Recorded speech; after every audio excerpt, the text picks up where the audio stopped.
this is the paper I'm going to be presenting today. Let me just make sure. If I share my whole screen that way, does that work?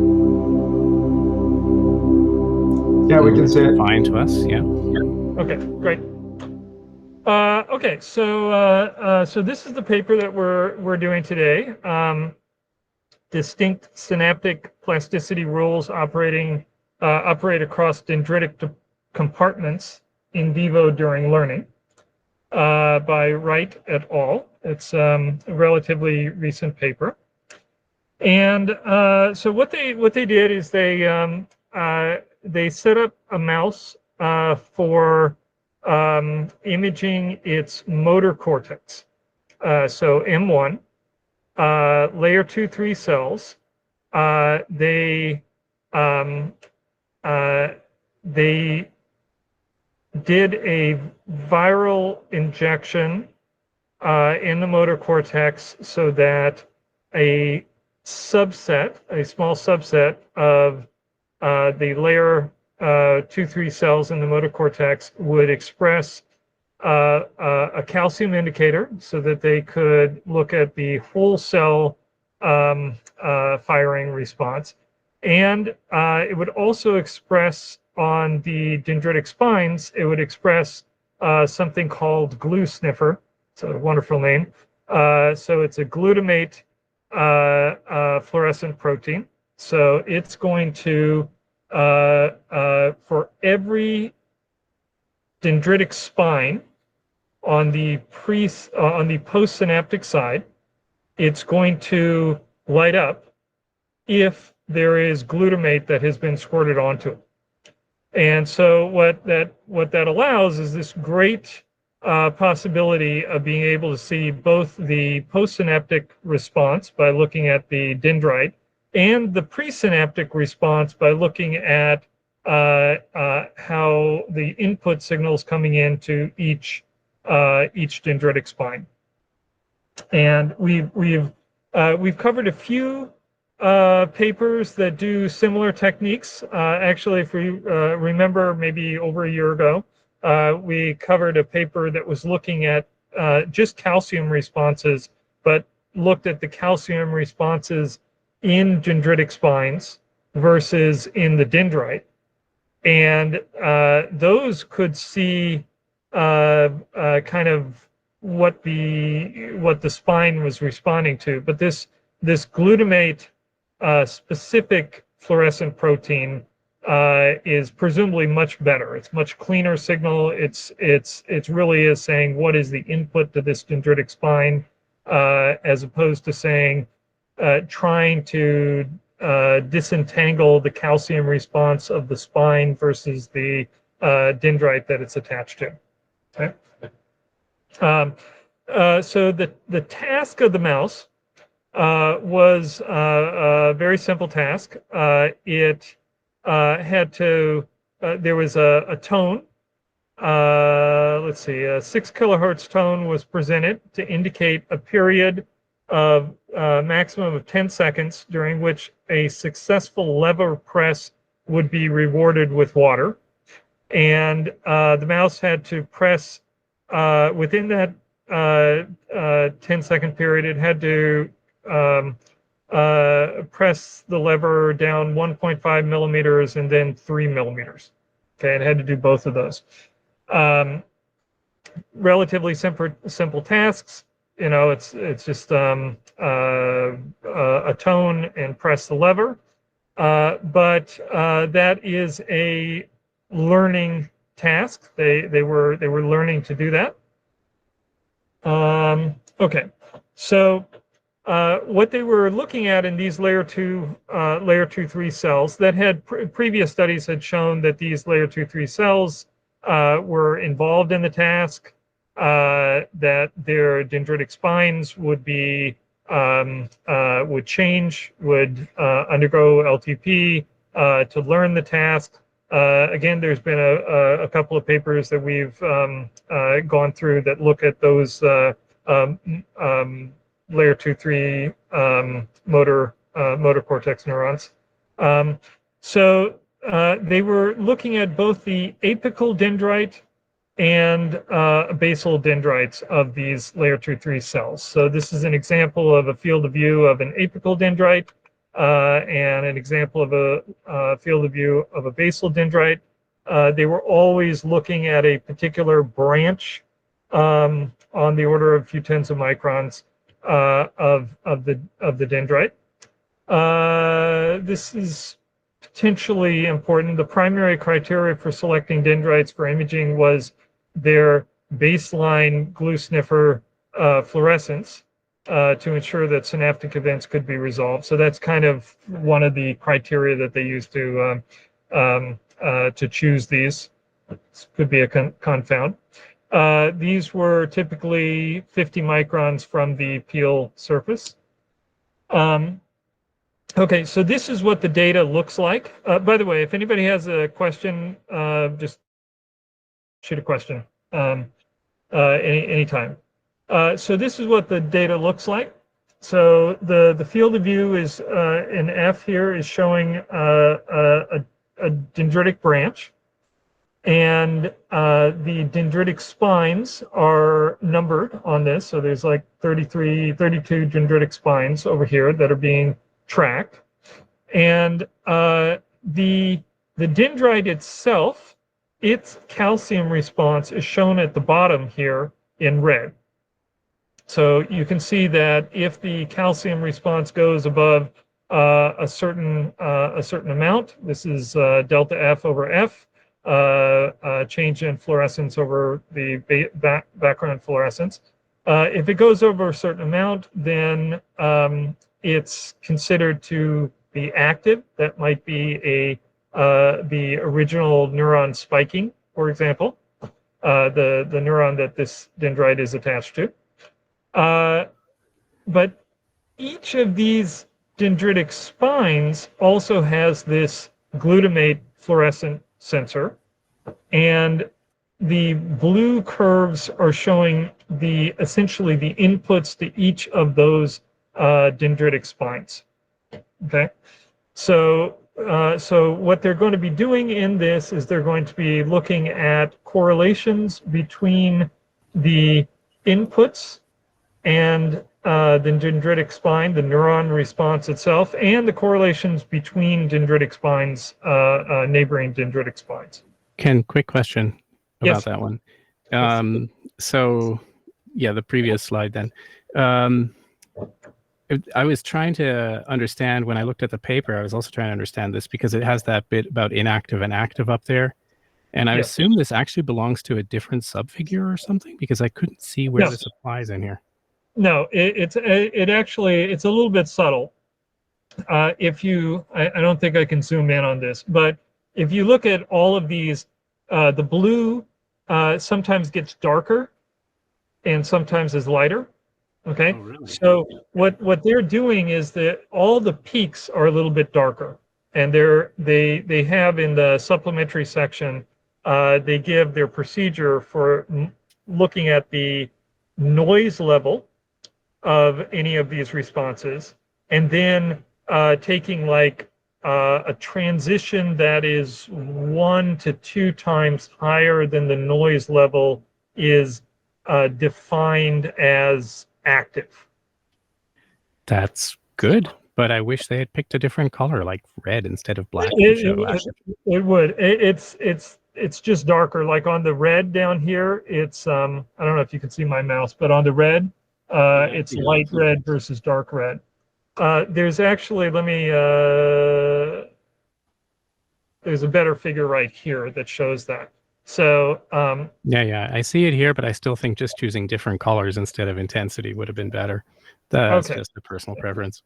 The key point is they have to do this. They have to basically say it's active versus inactive, so they can binarize, make it either active or inactive, so that they can say whether these were both active at the same time or not. And that's the main reason why they're doing that. Okay, so so they set up the imaging so that it could track the learning of the mouse during this task.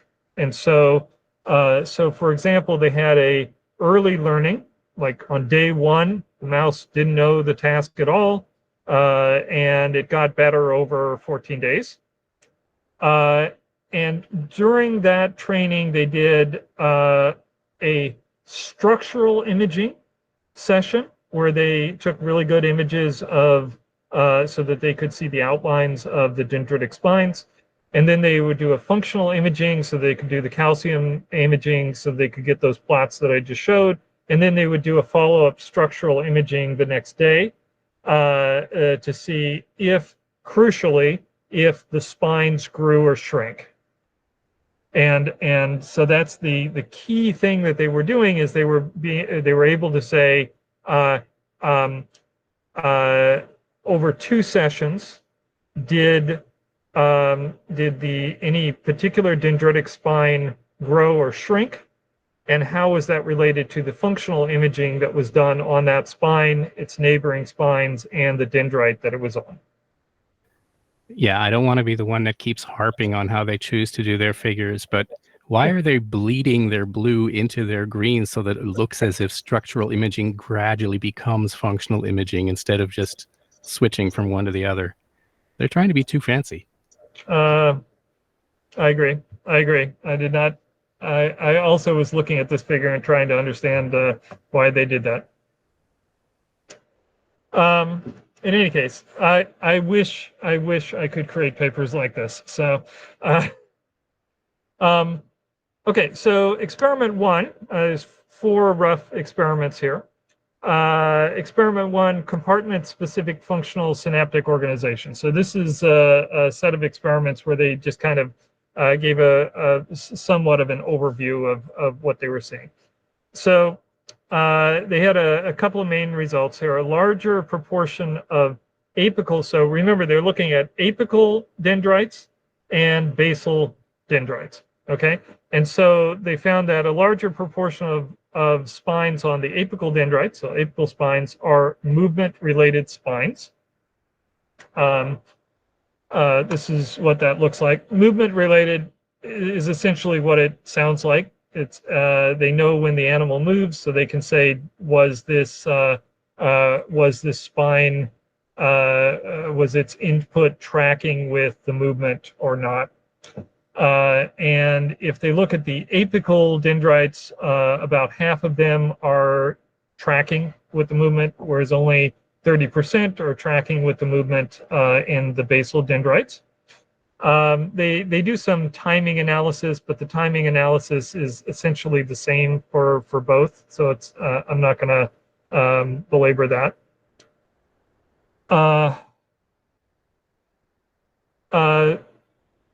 Then they defined a measure of synaptic coactivity. And let's see, to remove potential influence of overall activity rates on coactivity measurements, we normalized rates by subtracting out the coactivity rate expected by chance. Okay, so let me just show what that looks like.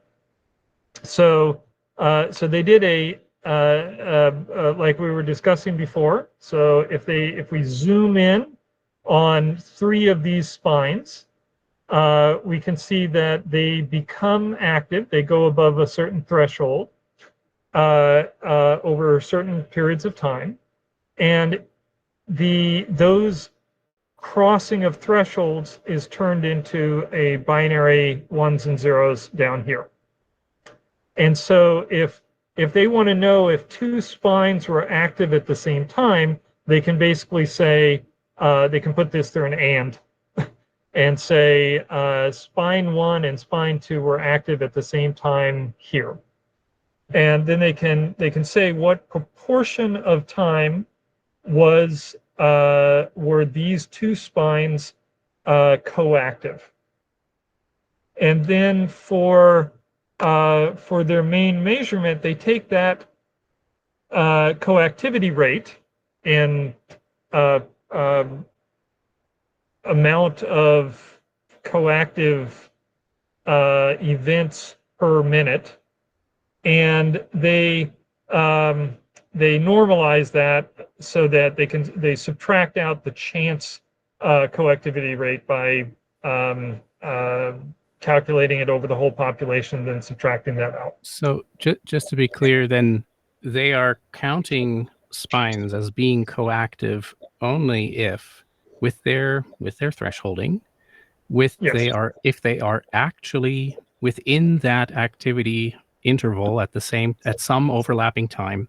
There's no like drop off or anything with, say, a Gaussian over it or something, the way that one would do, for instance, with STDP calculations or something like that. Yeah. Okay. That is my understanding. That is All my right. understanding. All right. Yep. There are a whole bunch of ways that one could do this. I'm not 100%. I can think of a couple of different ways to even interpret this. I would hope that they all give the same answer, but you never know. They might have done it like 3 different ways and chose the best one. That would be bad. So let's see. What did they get? So their main results here: apical spines displayed significantly greater coactivity rates with other nearby. This is microns, 20 microns, less than 20 microns away, along the same dendrite compared with basal spines. So let me show what that means. So if they're looking, so it's this plot in here. So it's a little hard to interpret this plot, but let me try to. So if we look at this dot right here, again, hopefully you guys can see my mouse. This is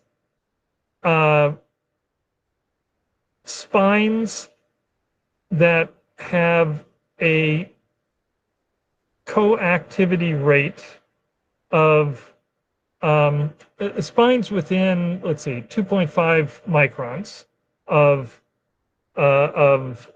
each other have a certain coactivity rate, and that coactivity rate is larger in apical spines than it is in basal spines, even if you compare that to their baselines. Okay, and you can ask that same question for spines within 2.5 microns of each other, spines that are within 7.5 microns of each other, spines that are within 12.5 microns of each other, and on out. And what you get is that there's more coactivity rate on spines that are closer to each other, and that coactivity rate is significantly higher in the apical dendrites than in the basal dendrites. And they can break that down further and ask the same question on movement-related spines versus non-movement-related spines. Quick question, Ken. So because, I mean, before you even started the presentation, I already threw out the question, well, so is there a different mechanism in basal versus apical dendrites, or is it just because of the activity being different in apical versus basal nearby spines? And this would suggest to me, I know there's more coming, but if there is more coactivity between nearby spines and apical dendrites, then if we assume that the mechanisms available for plasticity are the same, if we just assume that they're the same in apical and basal dendrites, then you ought to see more strengthening of apical dendrites based on there being coactivity in nearby spines, because there is more activity of that kind there. So then just the fact that that is available would make that stand out on apical dendrites versus basal dendrites if both the apical and basal dendrites have the same mechanisms available to them. I tend to agree. I'd love to hear if there. I know there are experiments later that might shed a little bit of a different light on that, but I tend to agree. And the other thing is that there is clustering on both apical and basal. So that's, you know, the clustering phenomenon itself, stepping back, this paper is making a couple of large claims, right? So it's saying that apical dendrites are in layer 2-3 of motor cortex, okay, that apical dendrites use a form of learning that tries to cluster like-minded inputs. The reason being to make them more effective because you have active dendritic processes. And that it doesn't matter, it's not doing anything like Hebbian. It doesn't matter what the cell is doing. Whereas basal dendrites really are doing something like Hebbian.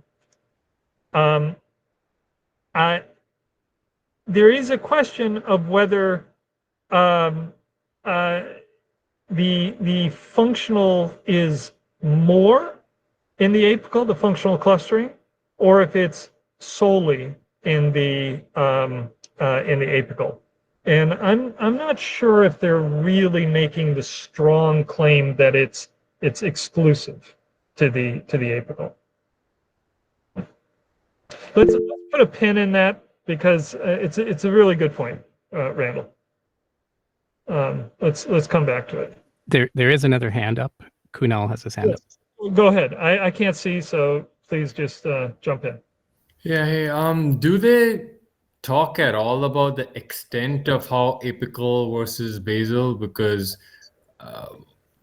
in my mind, I'm almost thinking if this effect reduces, the closer it is, the shorter the dendrite branch is, would the effect then get more muted and similar to basal? Do they talk at all about that? So they do talk a little bit about distance from soma, but not very much. And my recollection, I don't have any notes on this. My recollection is that they didn't find any significant difference based upon distance from the soma. Okay. But I suspect they couldn't because of the way they imaged it. They didn't have kind of enough data to compare. Yeah, because in my mind, I was almost thinking that the effect of neighboring synapses could be the same.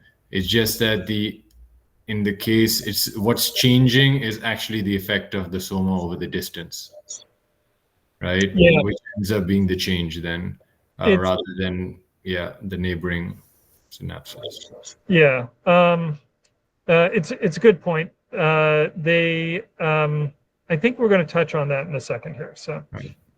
Thanks. Okay, so so experiment number 2, apical plasticity is associated with local synaptic coactivity. So so this is when they really look at the structural changes in the synapses. We performed structural imaging in 2 adjacent days before each of the behavioral training sessions and functional imaging during training on the first of the 2 days. The goal was to identify functional features on day 1 that predicted structural plasticity identified on day 2. So what does that mean? That means that they would take these images, and so these are structural images that are able to show all of the dendritic spines. And if we look at let's see, which dendritic spine are they showing here? It's not saying which one. So they're looking at they're showing. Oh yes. So if you look at this green one here, so in the pre-image there's a green with a star, and it's very dim in the pre, and then if you go over to the green with the star in the post, it's very bright. that means that it has that dendritic spine over that day, in between which there was learning, right? Over that day, that spine has gotten bigger. And so we're looking at the structural LTP, SLTP means structural LTP. It's a growth of a spine. They're defining the area, which just the 2D area from these images, to be the size of the spine, and then they look at that area of the pre versus the post. And they say if the areas changed, if it grew by 1.5 times or more, then we're going to say that that was an example of structural long-term potentiation. So that's a growth of synaptic weight. They can define the same thing with structural LTD. So if we look at this this red starred synapse here in the pre, if we look at it in the post, it has gone down considerably, and it had gone down more than, it was less than 0.75 times what it was before in area. So they define that as a structural LTD spine. Anything between those two that hasn't changed more than 50% versus 25% down is considered a quote-unquote stable spine. Okay. One of the cool things that they did, although they didn't do it in this paper, they just Sorry, can I ask a question? Please. Yes. Is this indication of activation or the length? Because in my mind, can you really measure the length? Like, are those chemicals released unless there's an activation? Is it possible to get the length without activations? When you say length, you mean area? Yeah, I guess the size, right? Because we're looking at the size of these spines. Does the spine, like, depending if it's activated or not, will the perceived length that you're looking at be different? I should have looked through the methods more on this, but this is an example of structural imaging. What they probably did is they were looking at overall fluorescence. It does not matter if there was any activity. Okay, if you think about it, when they're looking for the calcium indicator to show an activity, they're representing things as delta F over F.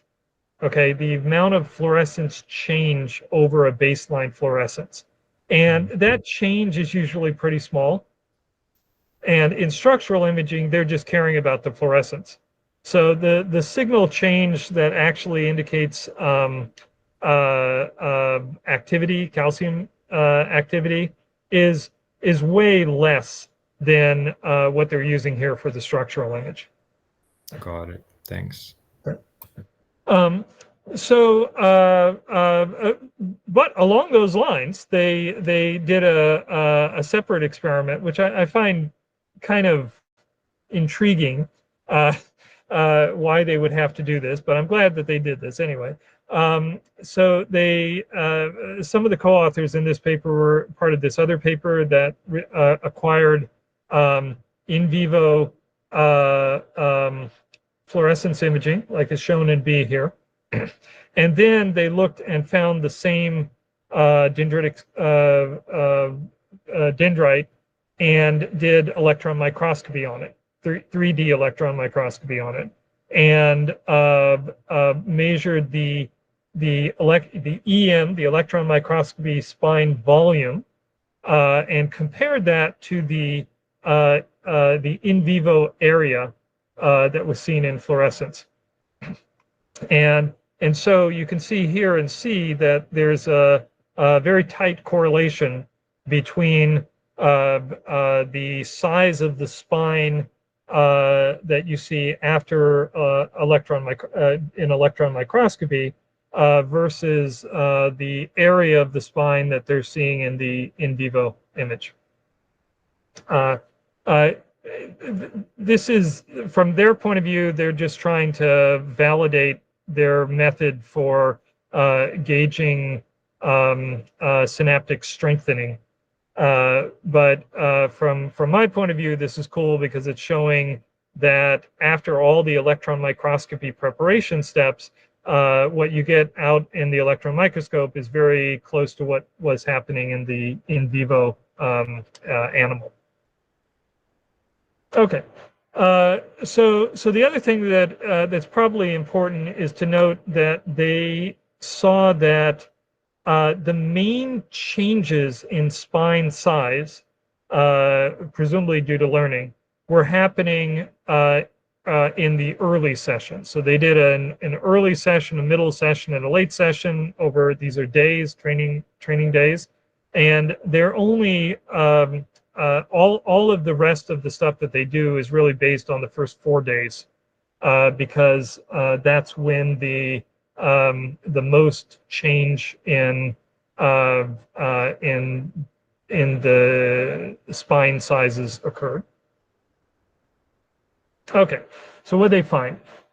So it says we found that apical spines that exhibit a structural LTP during the first few days of training displayed greater levels of coactivity with nearby spines in the previous day compared with spines undergoing structural long-term depression or those remaining stable.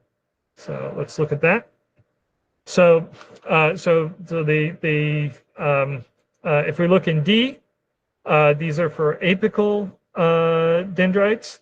They give an example of a long-term potentiation, a spine that grew in strength from pre to post, one that shrank, and one that stayed stable.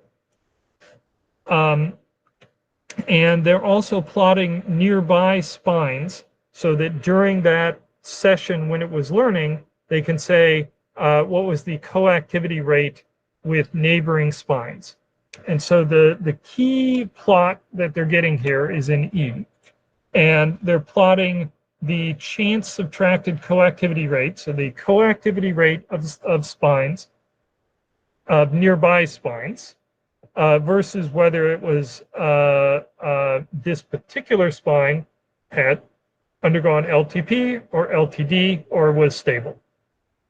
And they show here that if we compare within, let's say, a neighborhood of 5 or 10 microns, there is a significantly more coactivity in spines that were strengthened versus either the other types of spines.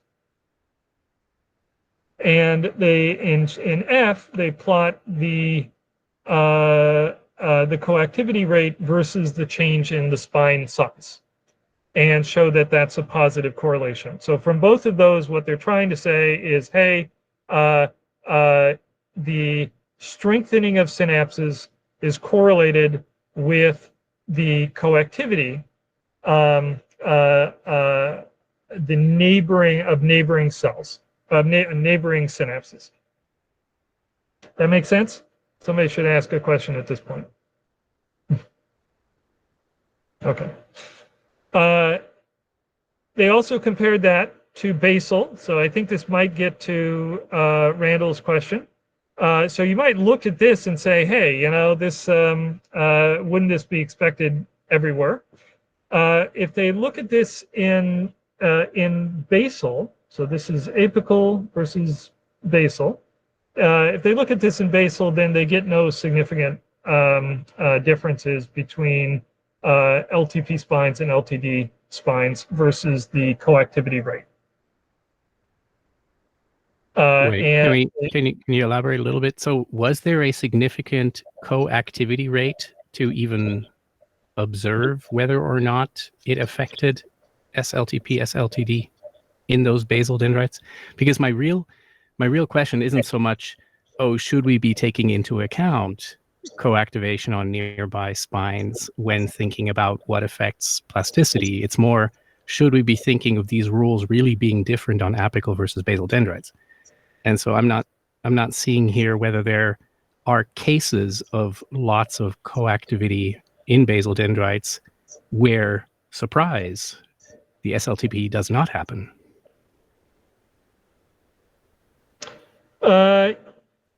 Yes. Let me try to. I tend to agree. Let me ask you this question. So, because it could be that it's significant in one case, it's not significant in the other case. That just means that it's not above the noise level. So if we look at L here,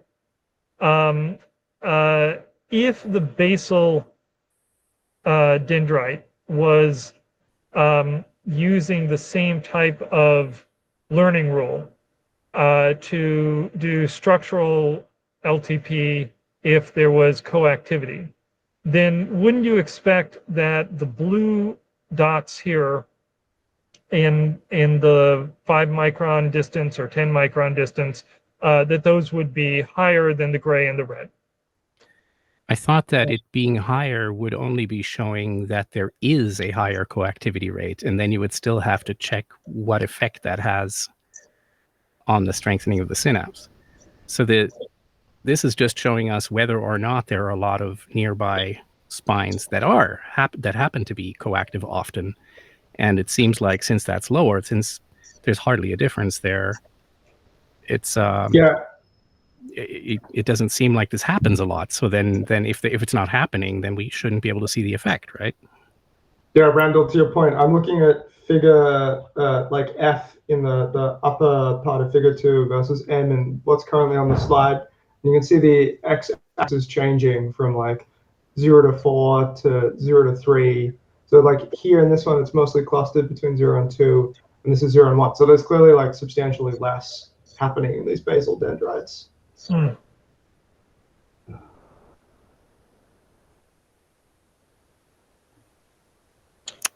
Yeah. Well, yeah. I mean, that's basically my question, but maybe there's more evidence that we'll see in a moment. There might not be. But we'll move forward. I didn't give a good answer, but we'll move forward.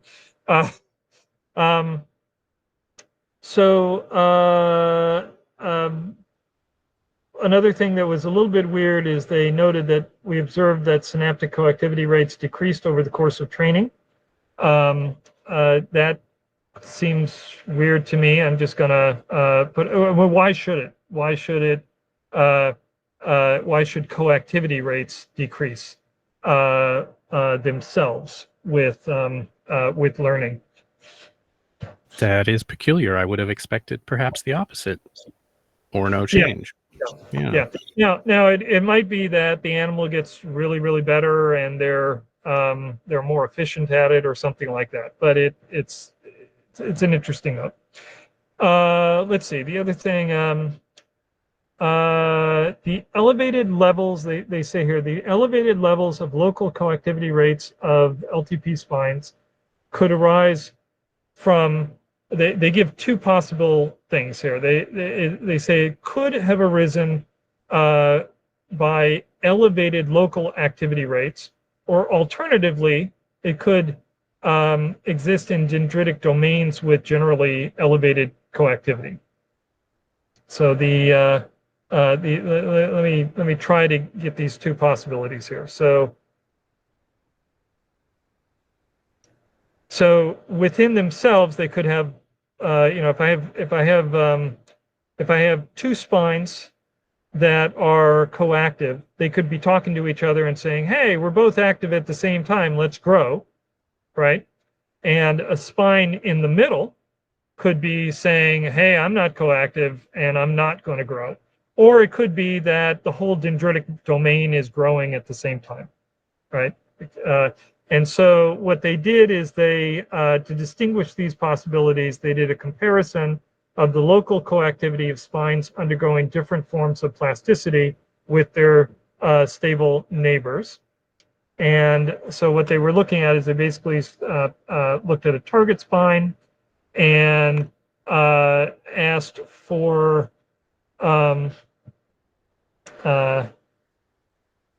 they get that spines undergoing structural LTP had a greater local coactivity rate compared to their stable neighbors, which suggests that the local coactivity promotes the LTP in apical dendrites in a spine-specific manner. So essentially, it's not just that all of the spines in a particular region are growing at the same time, because we can look at ones that are both grew versus a stable one that's nearby and see the stable one didn't just happen to grow as well because it had ones that were nearby it that were growing. So, okay, so experiment number 3, somatic activity directs plasticity in basal dendrites. So this is definitely getting to Randall's point about. So this is going to be some solid evidence, I think, that really says that Hebbian plasticity is limited to the basal dendrites. It's not present in the apical dendrite. Okay, I don't know about the clustering, but I think that experiment 3 and 4 here are going to argue that that Hebbian plasticity is really on the basal only. Okay, so it says we found that the rate of coincident activity in basal dendrites positively correlated with the subsequent spine area changes. So let's look at this.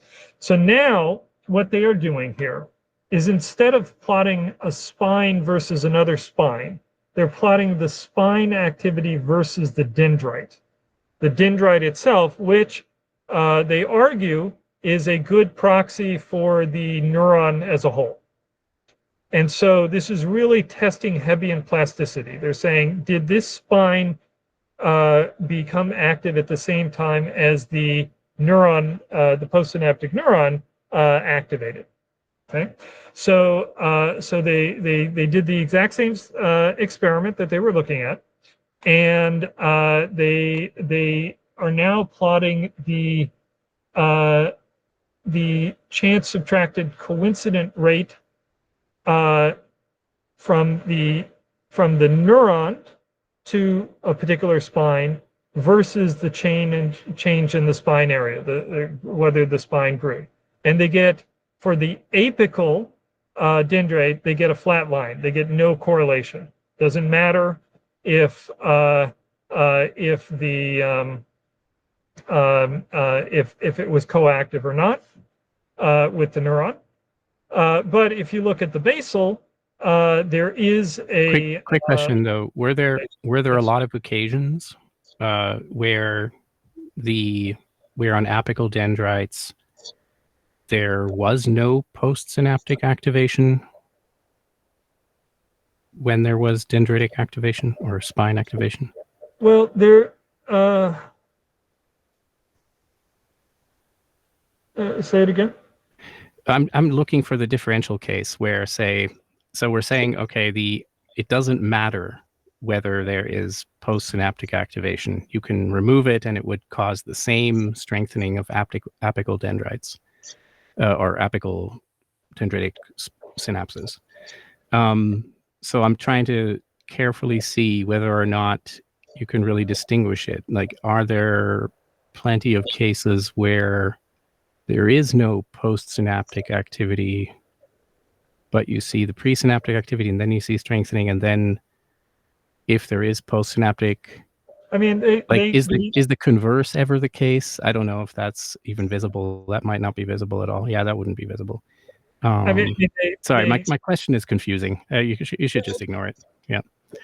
Okay. I mean, it is what they can do is they can only see this over 2 separate days, and Right. and so they're essentially saying, look, there was, so if we look and see here on apical dendrites, if we look and see, there were plenty of LTP spines, LTD spines, and stable spines, and we can ask, were those correlated or not correlated with what was the LTP spines did they show correlation with the neurons firing, which is exactly what Hebbian plasticity would suggest. So if this was Hebbian, this purple would be up relative to the structural LTD, red, which would be down. And if we look at in the basal, we get exactly that. We get that the LTP spines have more coincident activity with the neuron. So neurons that fire together wire together. That's what we would expect. The LTD are showing less and coincident activity, which is again what you would expect for kind of like Hebbian. And stable spines are in between. And so the pattern that we see in basal is is exactly what we would expect to see in Hebbian, but that pattern just doesn't exist in the apical. And let's move to experiment 4 because I think it's a good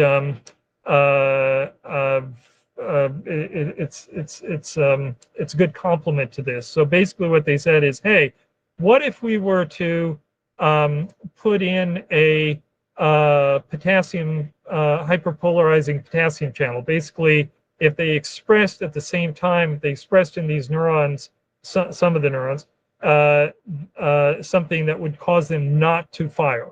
Okay, so they never fire. So if you look at these purple cells down here, these cells are basically never firing. Okay, that should completely eliminate Hebbian plasticity. But if you still had plasticity due to functional clustering, then it shouldn't affect that, and that's what they get. So so there's a control cell, and this KIR is these potassium hyperpolarizing channels that prevent the cell from firing. And so if we look at, let's look at the basal first. If we look at the basal, and we look at the fraction of LTP spines, they have gone way down relative to the control if those neurons are not firing anymore. And the fraction of the long-term depression, the shrinking spines, has gone way up in these cells that don't fire. So this is what you would expect if Hebbian plasticity was essentially just hit with a hammer by saying the postsynaptic cell is just not going to be allowed to fire. We'd expect a whole bunch of cells, spines to shrink, and none or very little to grow. Now there's a whole bunch of homeostatic mechanisms that you would expect that would come into play. They give some sentences for that, but forgetting that for now, this is kind of what you would expect from Hebbian plasticity. If you look in the apical case, you don't get this. You don't get that there is a significant change to the number of LTP and LTD spines, which is amazing because you just turned off the postsynaptic neuron. So I find experiment 3 and experiment 4 at least to be compelling that Hebbian plasticity is only operating in those basal dendrites. Yeah, this makes me very curious about the mechanism behind that and whether or not distance from soma is relevant to it. As in, it's so far from the soma that the signal from soma is negligible or something like that. Yeah, and one of the things that I found, one of the things that I found is a little bit weird is their technique is completely reliant on looking at a stretch of the dendrite. They're using the stretch of a dendrite as a proxy for the whole neuron. And they point to some papers and some studies that I think they did in a previous thing that said that for at least these cells, unlike the hippocampus, these cells, that is a good, that's a good approximation. But it's kind of goes against the idea that these are active dendrites that do their own thing.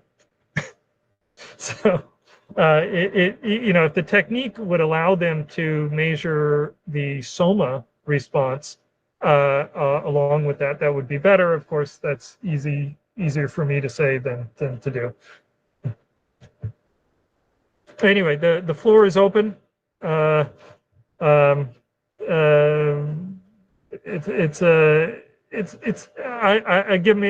me give my 2 cents. This, along with a bunch of other papers, are showing functional clustering is a thing. Why would that be important? It's the way I'm thinking about it is, you know, if you have,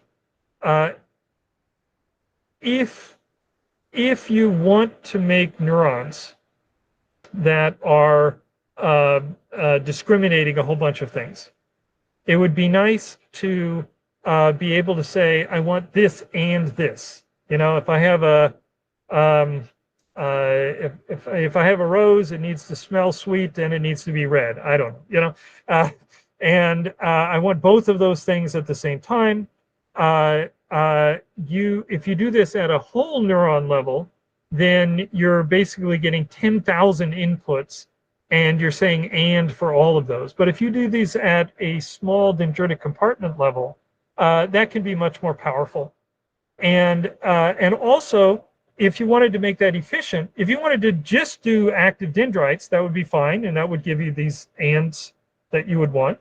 But you would get a whole bunch of ands that never occur together. So that would be not so efficient. So if the brain could find ands that happen together and strengthen those, that would be doubly efficient. It would get the ands, and it would get a set of ands that actually happen together. And so that's how I'm thinking about this this functional clustering of synapses. Yeah, it's a good functional argument, and I mean, following this and previous papers, I'm pretty much convinced that we have to really pay attention to the effect of nearby dendrites. No doubt about that. I'm just left with so many questions about the mechanisms behind them and what's differing between what's going on in the apical versus basal dendrites. Yeah, just because I want to know, not because you can't model it or something, because we can just take this as a given rule and model it that way. But I'd like to know why. Mm-hmm.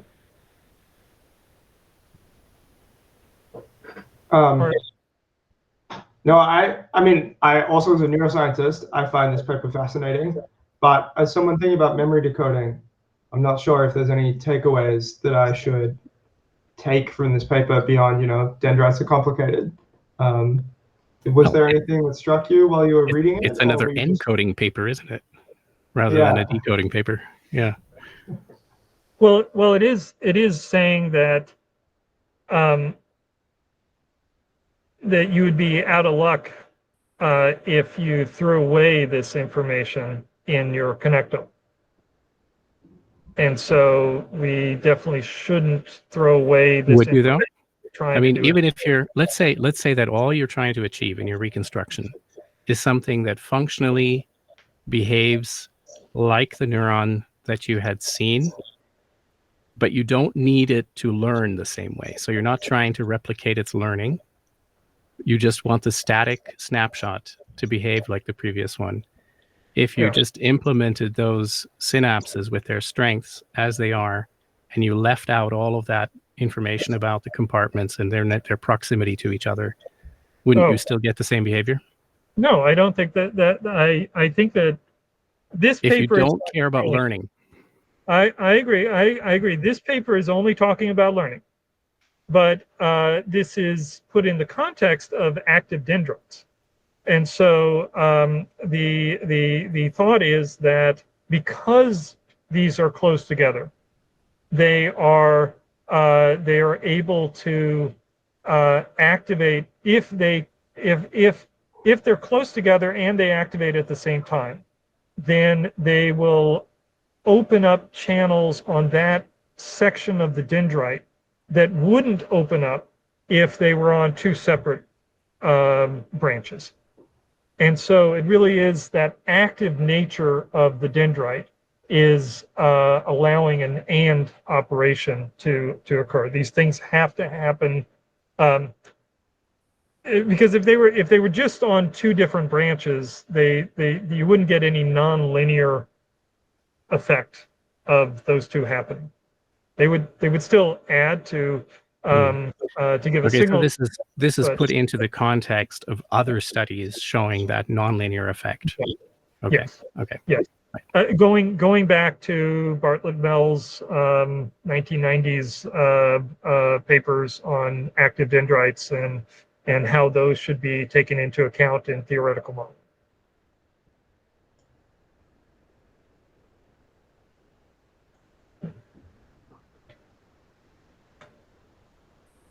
I think from a decoding point of view, you could also imagine you could potentially imagine decoding things based upon not full neurons, right? You could kind of look at I mean, to a certain extent, the fact that two inputs are coming in together implies, at least weakly, implies that they fire together. At least they have a higher chance of firing together.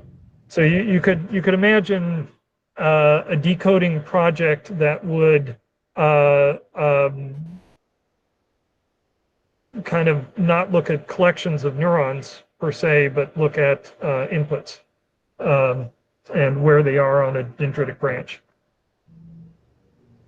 Yeah, I guess it sounds like a much harder project in terms of imaging than just looking at the somas or something else. But yeah, I guess that could work.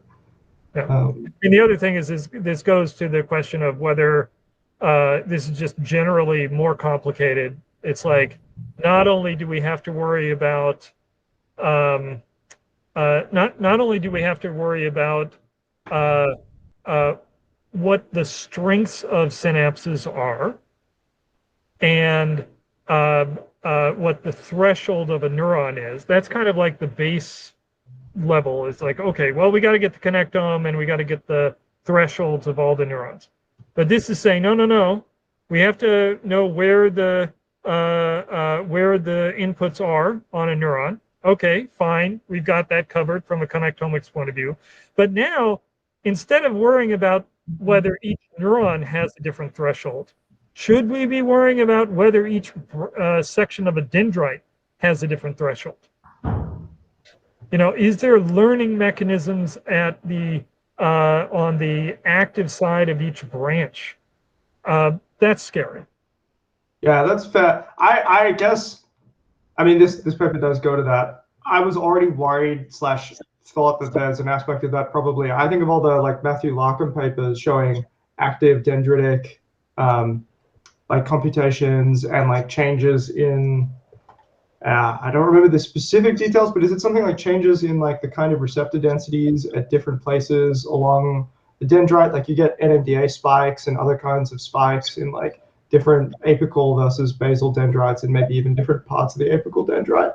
So sadly, I think that's the world we definitely live in.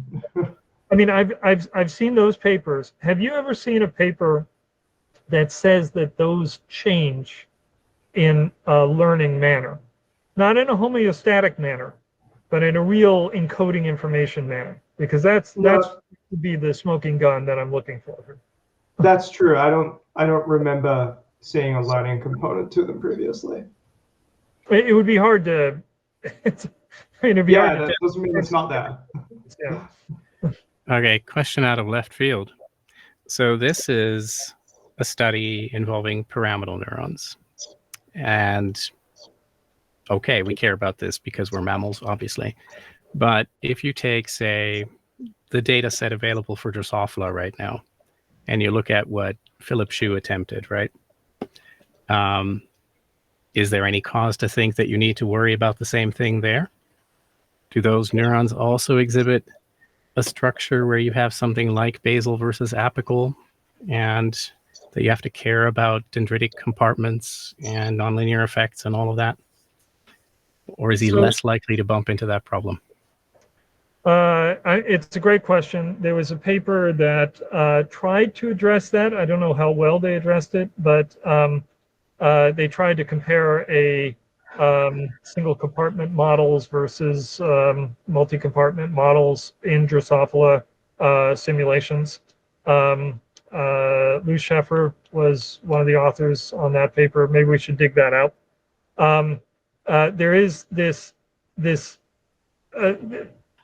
there's a real extreme branching where I know that at least a lot of these Drosophila neurons have two compartments, right, that need to be treated separately. Maybe Philip Shue is already doing that. I'm not exactly sure. But I suspect that anything that's going on here would also be going on in Drosophila. Okay, thanks. Maybe there's an argument against that, though, from a just electrical, like passive conductivity. The cells are smaller. There might be some kind of argument. This other paper has some of that counter argument. Might be involved. So we're a little bit over the hour. Any follow-up questions? Do we have a paper for next time? Good question. I think is it my turn? Is that what's happening? Yeah, I think so. Right? Let me pull it up.